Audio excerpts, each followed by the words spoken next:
Good evening. Welcome to South Asia Newsline. I'm Yeshi Johnson. Here are the top stories we are tracking for you on Tuesday, the 12th of October. 5 terrorists neutralized in separate encounters in India's Jammu and Kashmir Shopian.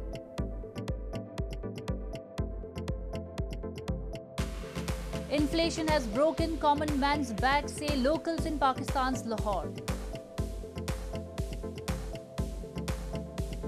And Afghan Foreign Minister wants good relations need more time on girls' education. And now for all the details.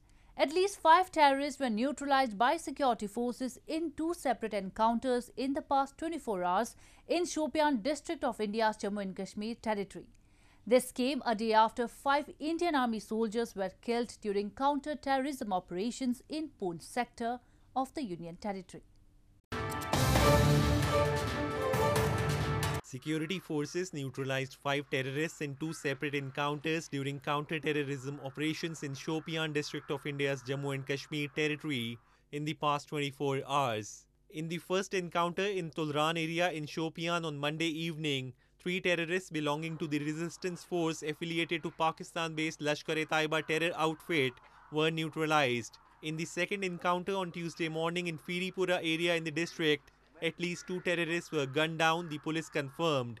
Kashmir Zone Police said that out of the 3 terrorists killed on Monday evening, one was identified as Mukhtar Shah, who was involved in recent civilian killings in the Kashmir Valley. Operations were still underway in the district till the last reports came in. Ganderbal का एक terrorist है, recently join किया था मुख्तार। तो जो बिहार के जो पासवान जी थे, जो स्ट्रीट हॉकर थे, तो उसको मारने के बाद ये साउथ कश्मीर भाग गया था। तो हम लोग को खबर मिला था, तो उसको हम फॉलो कर रहे थे, इनपुट को करते करते कल इनकाउंटर मारा गया है। Meanwhile, security forces have stepped up operations in Poonch district of Jammu and Kashmir following the death of at least 5 Indian soldiers on Monday in a series of gun battles. Indian Prime Minister Narendra Modi on Tuesday took a swipe against the allegedly selective approach to human rights by people, those who view them through political lens. Speaking virtually at the 28th anniversary function of the National Human Rights Commission in capital New Delhi, PM Modi said such process undermines the cause of both democracy and human rights as well. Indian Prime Minister Narendra Modi on Tuesday said the biggest infringement of human rights occurred when seen through a political lens and warned against a selective approach of rights issues. Addressing the 28th Foundation Day of the NHRC, National Human Rights Commission virtually, he cautioned against the selective interpretation of human rights and using human rights to diminish the image of the country. मानव अधिकार का बहुत ज्यादा हनन तब होता है जब उसे राजनीतिक रंग से देखा जाता है, राजनीतिक चश्मे से देखा जाता है, राजनीतिक नफा नुकसान के तराजू से तोला जाता है। इस तरह का सिलेक्टिव व्यवहार लोकतंत्र के लिए भी उतना ही नुकसानदायक है। हम देखते हैं कि ऐसे ही सिलेक्टिव व्यवहार करते हुए कुछ लोग मानव अधिकारों के हनन के नाम पर देश की छवि को भी नुकसान पहुंचाने का प्रयास करते हैं। The National Human Rights Commission was established on October 12, 1993 for the promotion and protection of human rights. The body takes cognizance of any form of human rights violation, conducts inquiries, and if the violation is established, recommends various remedial and legal measures. In news from Pakistan, residents of Pakistan's Lahore city have expressed anger over frequent price hike of food, fuel and other essential commodities in recent days, which they claim has made their survival difficult. They have blamed Prime Minister Imran Khan's government has failed to control rising inflation in the country amid economic crisis.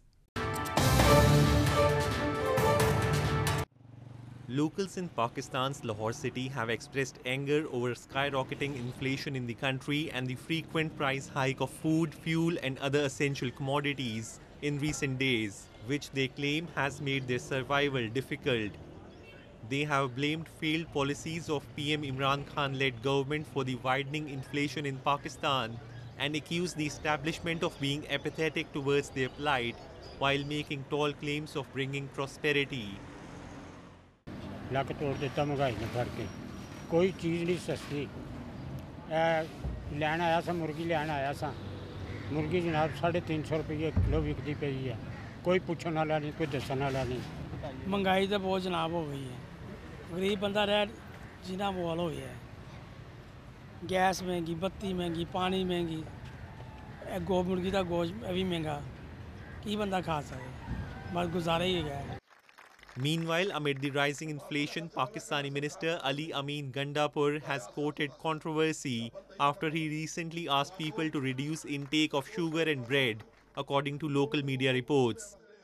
Opposition parties have also slammed the government over consecutive hike in prices of fuel and food items and have been holding protests across the country, demanding Prime Minister Imran Khan to step down. Moving on. Bestowed with diverse flora and fauna and colourful lakes, Gezer Valley of Gilgit-Baltistan is a potential tourist hotspot. However, locals and tourists visiting the illegally occupied region have lamented poor road infrastructure and lack of interest by Pakistan government to promote the tourism sector has led to its decline. A land of colourful lakes, dotted with trees and deep blue sky, Gilgit-Baltistan's Gezer district is bestowed with beautiful landscapes and is a potential tourist hotspot.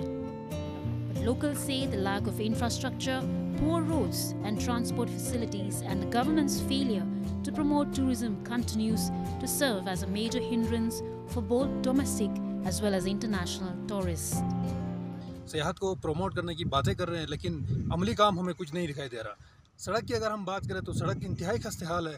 सयाहों को यहाँ तक पहुँचने में सख्त तरीन मुश्किलात का सामना है. Locals and tourists have also claimed that despite various efforts being taken to stop illegal fishing, the famous trout fish in the region is disappearing day by day and Fisheries Department needs to address this issue. ये fish इसकी detail में अगर बताएं तो ये एक angling fish है और यहाँ पे 6 से ज़ायद मछली आप एक दिन में नहीं पकड़ सकते लेकिन यहाँ लोग किलो बल्कि मनु के हिसाब से भी मछली के गैर कानूनी शिकार में मुलविस रहे हैं. इस हवाले से सख्ती करने की अशद ज़रूरत है तो कंजर्वेशन एरिया से वहाँ पर भी सख्ती करने की ज़रूरत है. Locals claim illegally occupied by Pakistan more than 6 decades ago, Gilgit-Baltistan has remained backward and underdeveloped due to the apathy of Islamabad over the years.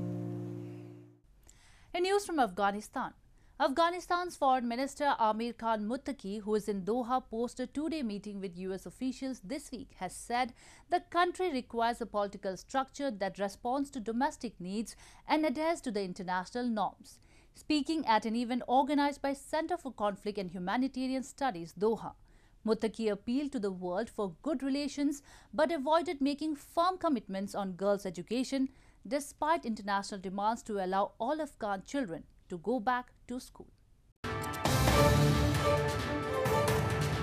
Afghanistan's Foreign Minister Amir Khan Muttaqi appealed to the world for good relations on Monday but avoided making firm commitments on girls' education despite international demands to allow all Afghan children to go back to school. Muttaqi was speaking at an event organized by Center for Conflict and Humanitarian Studies at the Doha Institute for Graduate Studies. Almost 2 months after the former Western-backed government collapsed and insurgent forces swept into Kabul, the new Taliban administration has pushed to build relations with other countries to help stave off a catastrophic economic crisis. افغانستان د مسلمان هیواد په توګه غواړي د اسلامي نړۍ له دولتونو او ملتونو سره نږدې او مثبت اړیکې ولري.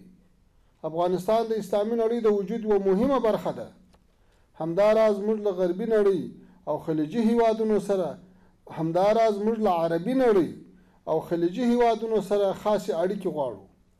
افغانستان نه غواړي چې په بهرنیو منازعو کې دخیل وي بلکې موږ ټولو لورو ته مثبتې اړیکې غواړو. Muttaqi said the Taliban's Islamic Emirate government was moving carefully but had only been in power for a few weeks and could not be expected to complete reforms the international community had not been able to implement in 20 years. The new administration has come under sustained criticism for its approach to girls' education, after a decision last month that schools above the 6th grade would only reopen for boys. United Nations Secretary General Antonio Guterres said the Taliban had broken promises on guaranteeing rights for women and girls, and there was no way the economy could be fixed if women were barred from work. Muttaqi repeated calls for the United States to lift a block on more than $9 billion of Afghan central bank reserves held outside the country, but said the government had revenues of its own from taxes, customs tariffs and agriculture if the funds remain frozen. Moving on to news from Bangladesh. A court in Bangladesh capital Dhaka has sentenced former Deputy Interior Minister Lutfuzzoman Babar to 8 years in jail in a case filed against him on charges of amassing illegal wealth and concealing wealth statement. The court on Tuesday also fined Babar Taka 10,000 failing to pay, which would result in 3 more months of imprisonment. Defence counsel will appeal to the High Court against the verdict, reports suggest. The Anti-Corruption Commission filed a case against Babar with Ramna Police in January 13, 2008, accusing him of amassing wealth of around 7.5 crore taka illegally, that is $822,860. Babar has been in the prison after being arrested from his residence on May 28, 2007. He was sentenced to 17 years of imprisonment in an arms case on October 30, 2007. He was also sentenced to death in the 10-truck arms haul and 2004 grenade attack cases. Devotees have placed over 2,500 dolls and idols of Hindu gods and goddesses in the premises of a famous temple in southern Kerala state to mark the ongoing Navratri or 9 Nights festival. The arrangement of dolls and idols is known as Bommai Kolu and is the main attraction of the annual Navratri celebrations in southern India. Hindu devotees in Thiruvananthapuram city of India's southern Kerala state have placed over 2,500 dolls and idols of Hindu gods and goddesses in the premises of Gandhari Amman Kovil temple to celebrate Navratri or 9 Nights festival. The arrangements of dolls and idols is known as Bommai Kolu, and it is the main attraction of the annual festival in southern India. However, amid the pandemic, the number of visitors to the famous temple has dwindled as the state is still reporting over 10,000 COVID-19 cases daily. എല്ലാ വർഷവും ഈ രീതിയിലുള്ള രൂപങ്ങൾ ദേവിയുടെയും ദേവന്റെയും രൂപങ്ങൾ ഉൾപ്പെടെയുള്ള വിഗ്രഹങ്ങൾ കൊണ്ട് അലങ്കരിച്ച നവരാത്രി മണ്ഡപത്തിൽ പാരായണങ്ങളും കച്ചേരിയും ഭക്തിഗാന സുധയും നടക്കാറുണ്ട്.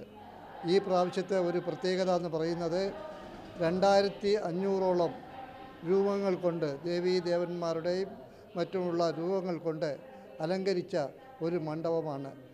Meanwhile, as part of Bommai Kolu tradition, a resident of India's southern Bengaluru city has also put on display about 10,000 traditional festive dolls in her collection, showcasing the scenes from various Hindu religious epics and other stories.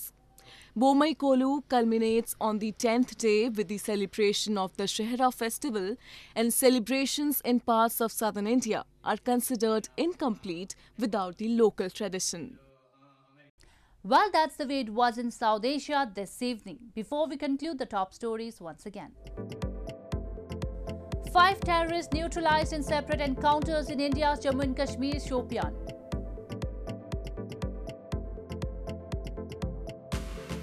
Inflation has broken common man's back, say locals in Pakistan's Lahore.